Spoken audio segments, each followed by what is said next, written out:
안녕하세요. 고딩페이지입니다. 오늘은 정세랑 작가가 고른 절판 일기의 좋은 책들 5권 소개해보려고 합니다.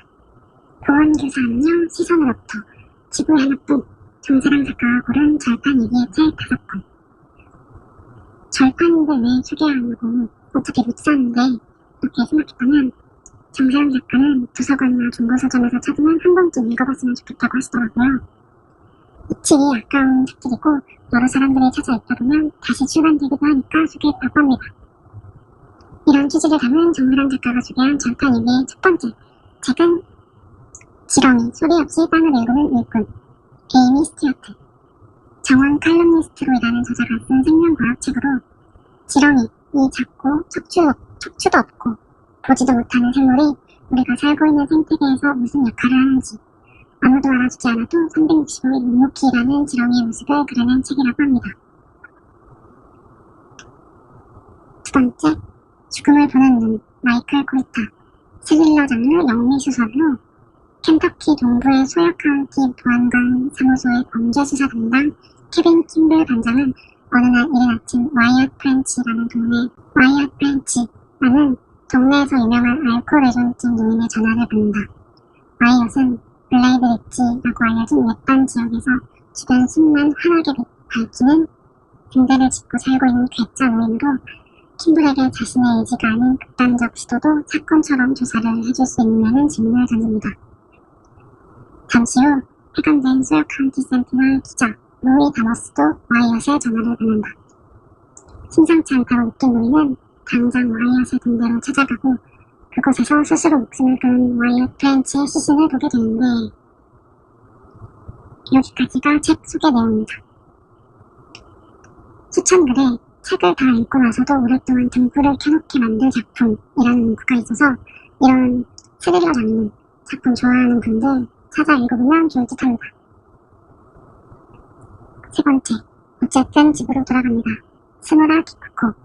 일본 소설로 집으로 돌아가는 수단이 전부 사라진 폭우 속 안락한 집으로 돌아가기 위해 발버둥치는 4사람의 고군분투를 그은 중편 효제작 어쨌든 집으로 돌아갑니다와 직장 상사와 동료를 관찰하며 다양한 인간 공상을 유머러스하게 묘사한 단편이 수록되어 있는 책입니다. 인문 중에 비의 냉기와 인간의 따스함이 몸에 스며드는 걸작이라는 추천글이 인상적입니다. 네 번째 책은 마지막 기회라니 더글라스 아담스, 마크 카울라인. 이 두 남자의 멸종위기 동물 추적 자연 에세이 책으로 탐사의 기록은 먼저 BBC 라디오 프로그램으로 방송되었고 이후 책으로 출판된 것으로 지난 20여 년간 생태기행 문학의 고전으로 자리잡은 책이라고 합니다. 지구온난화, 환경 문제가 점점 더 심각해지는 요즘 읽기 좋은 책으로 보여집니다. 마지막 5번째 책은 브렛 페러의 비밀, 조세핀 테이. 영미 추리 미스터리 소설이라고 합니다. 영국 고전 미스터리를 대표하는 조세핀 테이의 대표작으로 부모의 갑작스러운 죽음에 행방불명된 애시리,가의 맏아들 패트릭. 8년이라는 시간이 흐르고 그의 쌍둥이 동생 사이먼에게 가문의 재산이 상속되려 한 찰나 패트릭이 다시 돌아온다. 하지만 그는 진짜 패트릭이 아니었다.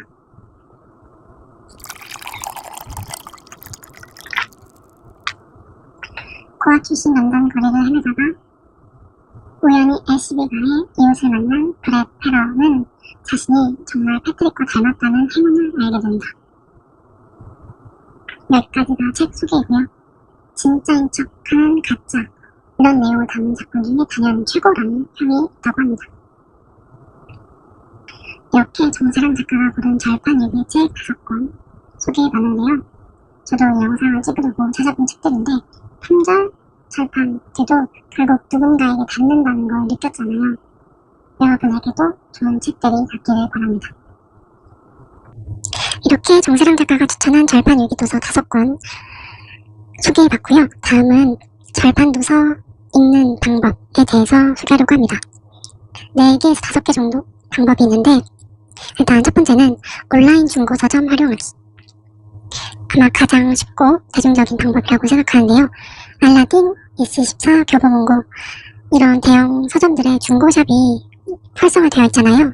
품절된 책도 중고로 등록되어 있을 수 있고 판매가 가능하기 때문에 도서를 비교해서 구매하시면 됩니다.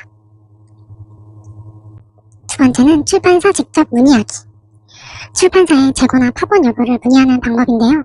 절판되었더라도 창고에 몇 권 남아있을 수 있다고 합니다. 이런 경우는 직접 문의해서 구하는 방법도 있다고 하네요. 그리고 세 번째 방법은 국립중앙도서관, 국회도서관 복사 서비스 이용하기. 국립중앙도서관은 책의 3분의 1까지 부분 복사가 가능하다고 해요. 저작권 제한이 있지만 필요한 부분만 확보할 수 있어서 소장하고 싶은 책이 있다면 이 서비스를 이용하면 될 것 같아요. 국회도서관 우편 복사 신청은 책 전체를 제본 형태로 복사해주는 서비스라고 해요. 원하는 책을 검색하고 페이지를 나눠서 신청하기만 하면 됩니다. 그리고 네 번째는 커뮤니티를 통한 재판 요청인데요. 커뮤니티 사이트, 카페 등에서 독자들이 모여 출판사에 재판 요청을 하는 경우가 있다고 해요. 이런 경우 수요가 많아지면 출판사가 제출관을 고려하기도 한다고 합니다. 저도 이 방법은 이번에 찾아보면서 처음 알게 된 방법이에요. 그리고 마지막, 이건 좀 애매해서 소개해도 될지 고민하는 방법인데요. 스캔하기입니다. 이 경우는 저작권법상 복제권 및 공중송신권 침해, 저작재산권 침해 등 처벌의 대상이 될 수 있어서 소개해야 할지 좀 고민을 했어요. 불법 복제나 판매의 목적이 아닌 개인 소장 목적이나 직접 스캔 등의 방법은 괜찮다는 의견도 있지만 혹시 문제가 될 수 있어서 굳이 소개하지 않았습니다. 절판도서 읽는 방법까지 소개해봤습니다. 아마 가장 대중적인 방법인 온라인 중고서점 활용하기가 좋을 것 같고 저도 한번 찾아보려고요. 이렇게 정세랑 작가가 추천한 절판 읽기 도서 5권 소개하고 절판도서 읽는 방법까지 소개해봤습니다. 다음에 또 재밌는 책으로 돌아오겠습니다. 안녕. 하나, 둘, 셋.